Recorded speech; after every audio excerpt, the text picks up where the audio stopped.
Off you go, skip and touch. So in this session we're going to be going through dribble moves. So these are moves, skill moves to take on a player and create space. If you stay and watch the video until the end, then you'll see this skill. This is the scorpion flick. So we'll break down this one. It's one of the harder moves to do, and we'll show you how to do that one.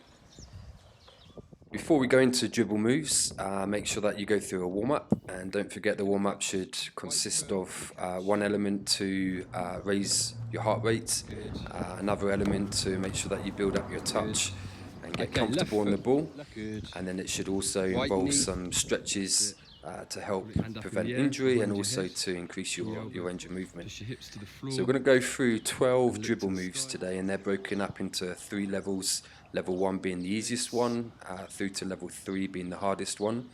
So in level 1 we're going to be covering the scissors, the chop, the stop start and the step over. So if we start with the scissors, which is this one you can see now. One was the scissors skill. So you plant your non-kicking foot beside the ball, and then you kick through this gap in between your foot and the ball. And you can do single ones or you can do double ones around the front of the ball, and it's all about trying. So when you first practice any skill, it's important to try and master the technique first. So you can see TJ here, who's just turned 6 years old, again focusing on his technique. He'll try double scissors, single scissors, and to work on the technical aspects of this skill. And then as you get older and you get stronger and more efficient, then it's important that once you've mastered the skill, that you look at trying to accelerate straight after the skill. That's it, good, well done. And back again. The main objective of this particular skill is to wrong foot your opponent and off balance them, and then try and take advantage of that. Good man is. Good TJ, good KC.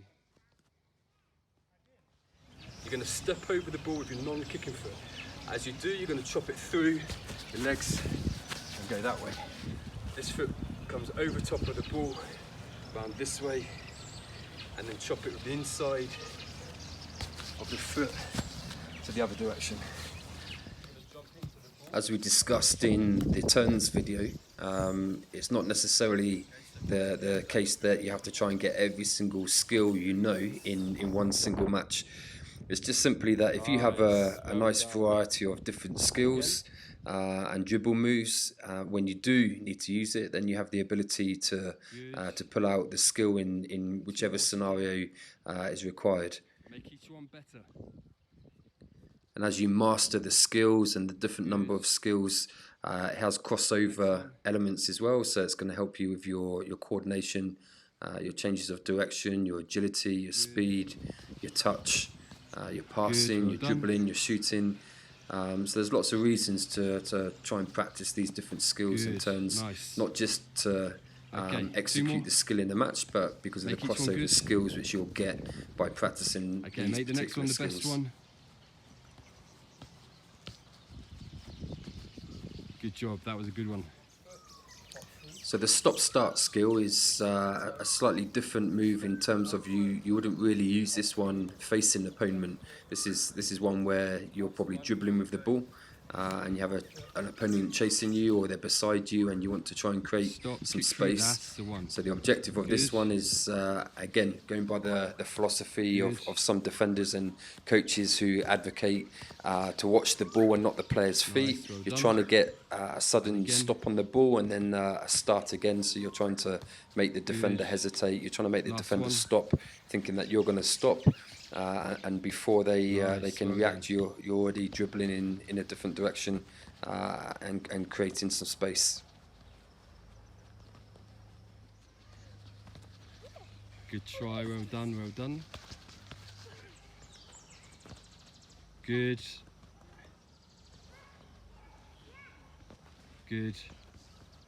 So the step over is if you're going to strike the ball with your laces. Instead of striking it with your laces, you're stepping over the ball and pushing it with the outside of your foot. So this step over skill is one which I saw in some old videotapes of Garrincha, who played in the 1950s for Brazil and Botafogo. I believe when Pele and Garrincha played for Brazil, they they never lost a game. Good. But this is one which he used to do often from a standing position, Good. rather than from a dribble. But there's different variations of that particular step over, which I challenge you to get creative and see if you can add on some different ones. Good manners. So if we move on to level 2, where we're going to be practicing the 360 spin, Nice, the rainbow TJ, flick, nice. the rolling Nice, step, Casey. and then the fake drag back. Good manners. And then the first one we will go through in Lily. level 2 will be the 360 spin. So this one made famous by players such as Maradona and Zinedine Zidane. It's important with this one, you got to use your body in this one, and you can lean into players or roll off of players. That's the best scenarios to use this one. This one is you lift it up the inside of your leg. So you're going to lift it up and flick it up that way. The second way is you lift it up the heel. So instead of the inside, you're going to go up the heel. So as well as going on the inside of the leg or up the heel, those are 2 common ways of doing it. There's also a third way, which is made famous by Neymar, where you grip the ball with both legs and try and lift it over your shoulder. Step. So you roll the ball across your body, step with the other foot. So one more time. So your kicking foot goes on top of the ball. You're going to flick the ball diagonally across your body and step over with the other foot. You're going to roll the ball across, step, across, step, roll, step. Okay? Roll, step. One more time, let's do it slowly. So roll the ball across your body, step over with the other foot. So with this particular Roll, skill, step, as you roll the ball across your body, you're going a bit pretending quicker. to strike the ball with the other foot. And this does 2 things. One is you're trying to unbalance and wrong foot the opposition. Good. And then exploit that with space. And then And the Essien. other side of this TJ, one skill more is time then. as One your more. foot goes around One the more front time. of the ball, you're also protecting the ball step, in the nice. sense that if they try Last and one, put it in make a it a tackle, perfect one. your foot's going in front sure of the the last ball one's and perfect. protecting the ball as well. Good. Good. So again, like a lot of skills, once you've performed the movement, which is Good. designed to try And the and next one, can you make it unbalance double? and wrong foot the opposition, then you have to try and exploit Nice, that well done. with Okay, make it accelerating out perfect. of the skill. So once they're unbalanced, Good. can you accelerate as quickly And again, last one. out of the skill and Make it a try and good one. exploit that timing and try and create a little bit more space.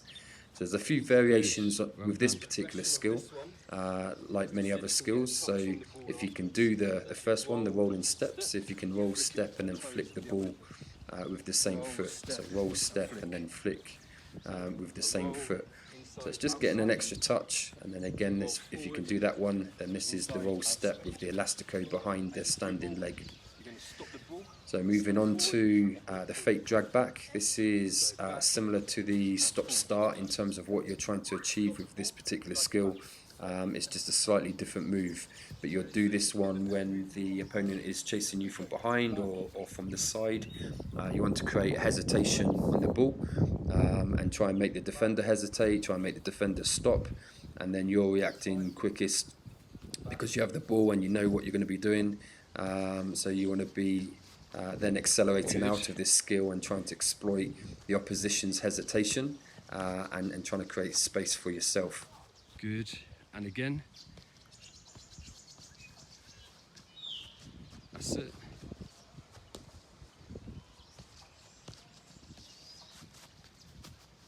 Good, well done. Good. Back, forward, that's the one. Good. One more. Make it a good one. Make it a perfect one. Good. Excellent. 2, 1, go. Okay, so moving on to level 3. So the slightly harder ones in regards to coordination, and Well we'll be done. going through the ball Good, stall, Casey, you could do it. the elastico, Good manners. the reverse scissors, and the scorpion kick. So Nice, like we say TJ, with all nice. skills, make Nice, sure you Casey. try and master these, because there's nothing more frustrating manners. for a teammate or coach or Go, fans Lily. if you don't pull them off. So make Good sure you job, practice them well to the done. point where you can do it 99 times out of 100. So the ball stall, this is a cheeky one where you'll be trying to stand on the ball as if you want to try and look over top of a player. And again with this one, be very careful not to fall off of the ball. So to start off with, try not to balance for too long on the ball until you get used to this one and you master this one. But that's the main safety areas to start off with. You know, if you do fall off the ball, this is where you can hurt your ankle or land on your back. So be very careful with this one. And then moving on, after this one, we're going to be looking at the Elastico, which is made famous by the Brazilians. I think one of the best executioners of this one was Ronaldinho. However, lots of Brazilian players used this before his time, so he's not the one who invented it. I've seen players from the 70s and 80s use this one. Then you have the reverse Elastico, which Stanley Matthews, the English player, used to use a lot. So you go with the inside of your foot and then to the outside. But a lot of the Brazilians do this particular one where you go pushing the ball with the outside of your foot and then quickly taking it with the inside. And again with this one, try and make it all one move. Try and make sure that your foot doesn't touch the floor until you've pulled the ball into the middle.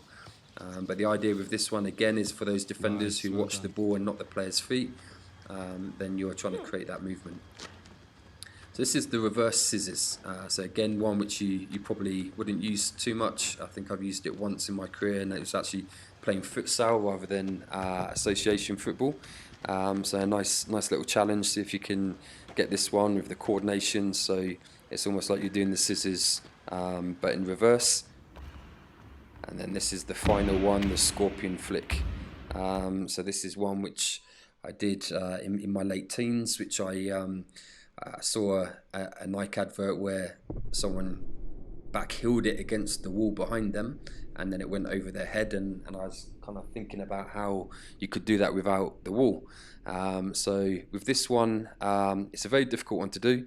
However, you're trying to step on the ball and you're trying to put pressure on the front of the ball. So if you put enough pressure on the front of the ball as your foot goes in front of the ball, then it will flick up behind you, and then you're trying to get your heel underneath the ball to flick it over your head.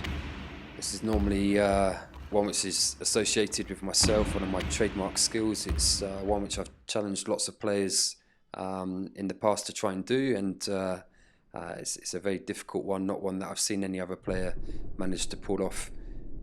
So the last thing I'd say about these dribble moves is make sure that you have a purpose to them. Don't just do a dribble move or a skill for the sake of doing it. Make sure it's getting an end product. You're there to create space to cross the ball, to get an assist, to score. There's no point doing this skill if at the end of the day then you lose it, or you're starting back at square one and you're passing the ball backwards. And enjoy the practices, enjoy the skills, and don't give up.